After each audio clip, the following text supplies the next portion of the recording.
Hi ಸ್ನೇಹಿತರೆ, viewers ಜೊತೆ ನನ್ನ ಲೈಫ್ ಸ್ಟೈಲ್ ಚಾನಲ್ಗೆ ಸ್ವಾಗತ. ಹೊಸದಾಗಿ ನನ್ನ ಚಾನಲ್ ನೋಡ್ತಿದ್ರೆ ಪ್ಲೀಸ್ ಸಬ್ಸ್ಕ್ರೈಬ್ ಮಾಡ್ಕೊಳ್ಳಿ, ಹಾಗೆ ಸಪೋರ್ಟ್ ಮಾಡಿ.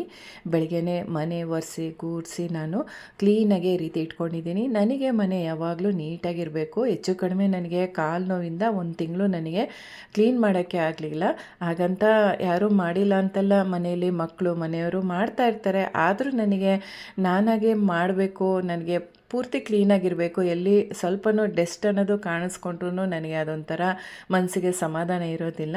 ಸೊ ಈಗ ಪೂಜೆನೂ ಸಹ ಮುಗಿಸ್ಕೊಂಡಿದ್ದೀನಿ. ಈಗ ಬೆಳಗ್ಗೆ ತಿಂಡಿ ಬಂದು ನಾನಿಲ್ಲಿ ಸೆಟ್ ದೋಸೆ ಮತ್ತು ಬೆಳ್ಳುಳ್ಳಿ ಖಾರ ಚಟ್ನಿ ಮಾಡ್ತಾಯಿದ್ದೀನಿ. ಅಮ್ಮ ಮಾಡ್ತಾಯಿದ್ರು. ಇದು ಜಾಸ್ತಿ ಉತ್ತರ ಕರ್ನಾಟಕ ಸೈಡು ಮಾಡ್ತಾರೆ. ಸಖತ್ತು ಟೇಸ್ಟಿಯಾಗಿರುತ್ತೆ. ನನಗಂತೂ ತುಂಬ ಇಷ್ಟ, ನಮ್ಮ ಮನೇಲಿ ಎಲ್ಲರಿಗೂ ಇಷ್ಟ.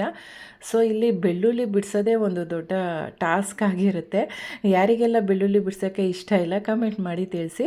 ಸೊ ಬೆಳ್ಳುಳ್ಳಿನೆಲ್ಲ ಬಿಡಿಸ್ಕೊಂಡಾಗಿದೆ. ಒಂದು ಮಿಕ್ಸಿ ಜಾರಲ್ಲಿ ನಾನು ಈಗ ಒಂದು 10 ಬೆಳ್ಳುಳ್ಳಿ ಉಂಡೆನ ತೊಗೊಂಡಿದ್ನಲ್ಲ ಎಲ್ಲ ಬಿಡಿಸ್ಕೊಂಡು ಹಾಕ್ಕೊತಾ ಇದ್ದೀನಿ.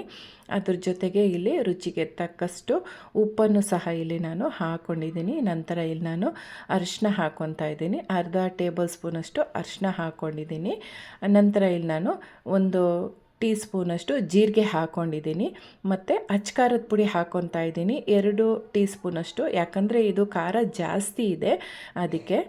ಈಗ ಇದನ್ನು ನಾನು ರುಬ್ಕೊಂಡಿದ್ದೀನಿ. ಈ ರೀತಿ ಬೆಳ್ಳುಳ್ಳಿ ಸ್ವಲ್ಪ ತರಿಯಾಗಿ ಇರಬೇಕು, ಫೈನ್ ಪೇಸ್ಟಾಗೆ ರುಬ್ಕೋಬಾರ್ದು. ಈಗ ನಾನು ಸ್ಟವ್ ಆನ್ ಮಾಡಿ ಒಂದು ಸಣ್ಣ ಬಾಣಲಿಯನ್ನು ಇಟ್ಕೊಂಡು ಸ್ವಲ್ಪ ಎಣ್ಣೆ ಜಾಸ್ತಿನೇ ಬೇಕಾಗುತ್ತೆ ಇದಕ್ಕೆ. ಈಗ ನಾನು ಸಾಸಿವೆ ಹಾಕ್ಕೊತಾ ಇದ್ದೀನಿ. ಚಿಟಪಟ ಅಂತ ಸಿಡಿದ ತಕ್ಷಣ ಇಲ್ಲಿ ನಾವು ರುಬ್ಕೊಂಡಿರೋ ಬೆಳ್ಳುಳ್ಳಿ ಖಾರನ ಹಾಕ್ಕೊಂಡು ಅದನ್ನು ಒಂದು 3 ನಿಮಿಷ ಬಾಡಿಸ್ಕೊತೀನಿ. ಸ್ವಲ್ಪ ಉರಿ ಕಡಿಮೆಯಲ್ಲೇ ಇರಬೇಕು, ಇಲ್ಲಾಂದರೆ ಸೀದೋಗ್ಬಿಡುತ್ತೆ. ಅದು ಹಸಿ ವಾಸನೆ ಹೋಗಿದ ನಂತರ ಇಲ್ಲಿ ಕೊನೆಯದಾಗಿ ನಾನು ಅರ್ಧ ಹೋಳು ನಿಂಬೆಹಣ್ಣನ್ನು ತೊಗೊಂಡಿದ್ದೀನಿ. ಇದನ್ನು ಹಿಂಡಿಕೊಂಡು ಅದರ ರಸನ ಹಾಕ್ಕೊಂಡು 1 ನಿಮಿಷ ಮತ್ತೆ ಲೈಟಾಗೆ ಬಾಡಿಸ್ಕೊತೀನಿ. ಸ್ವಲ್ಪ ನೀರನ್ನು ಸಹ ಸೇರಿಸ್ಕೊಂಡಿದ್ದೀನಿ, ಆದರೆ ಇಲ್ಲಿ ಸ್ಕಿಪ್ ಆಗಿದೆ, ಸಾರಿ. ಟೇಸ್ಟಿಯಾಗಿರೋ ಬೆಳ್ಳುಳ್ಳಿ ಖಾರ 5 ನಿಮಿಷದಲ್ಲಿ ರೆಡಿಯಾಗಿರುತ್ತೆ. ಇದು ಇಡ್ಲಿ, ದೋಸೆ, ಅನ್ನ, ಅಕ್ಕಿ ರೊಟ್ಟಿ ಮತ್ತು ಜೋಳದ ರೊಟ್ಟಿ ಜೊತೆ ತುಂಬಾ ಟೇಸ್ಟಿಯಾಗಿರುತ್ತೆ. ಅಮ್ಮ ಮಾಡ್ತಾಯಿದ್ರು. ಇದು ಉತ್ತರ ಕರ್ನಾಟಕದ ಸೈಡು ಜಾಸ್ತಿ ಮಾಡ್ತಾಯಿರ್ತಾರೆ. ಸಖತ್ತಾಗಿರುತ್ತೆ. ನೀವೊಂದು ಸತಿ ಟ್ರೈ ಮಾಡಿ ನೋಡಿ. ಅಮ್ಮ ಮಾಡೋ ಒಂದೊಂದು ರೆಸಿಪಿನೂ ತುಂಬಾ ನೆನಪಾಗುತ್ತೆ. ನಾವು ಅದೇ ರೀತಿ ಮಾಡ್ತೀವಿ, ಆದ್ರೂ ಅವರ ಕೈ ರುಚಿ ಅನ್ನೋದು ಮರೆಯೋಕ್ಕಾಗೋದಿಲ್ಲ. ಆ ಟೇಸ್ಟು ನಮಗೆ ಸಿಗೋದಿಲ್ಲ. ತುಂಬ ಬೇಜಾರಾಗುತ್ತೆ ನನಗೆ. ಯಾಕೆ ಏನು ಎತ್ತ ಅಂತ ಮುಂದಿನ ಬ್ಲಾಗಲ್ಲಿ ನಿಮ್ಮ ಜೊತೆ ಶೇರ್ ಮಾಡ್ಕೊತೀನಿ. ಸೊ ಈಗ ಮಕ್ಕಳಿಗೆ ಎಕ್ಸಾಮ್ ನಡೀತಾ ಇದೆ. ಎಕ್ಸಾಮ್ ಅಂದಿದ ತಕ್ಷಣ ಎಲ್ಲ ಮಕ್ಕಳಲ್ಲೂ ಭಯ, ಟೆನ್ಷನ್ ಇದ್ದೇ ಇರುತ್ತೆ. ಯಾಕಂದರೆ ಪೇಪರ್ ಹೇಗಿರುತ್ತೋ, ಟಫ್ ಇರುತ್ತೋ, ಮೀಡಿಯಮ್ ಇರುತ್ತೋ ಅಥವಾ ಈಸಿ ಇರುತ್ತೋ ಅಂತ ಅವರು ಥಿಂಕ್ ಮಾಡ್ತಾಯಿದ್ರು.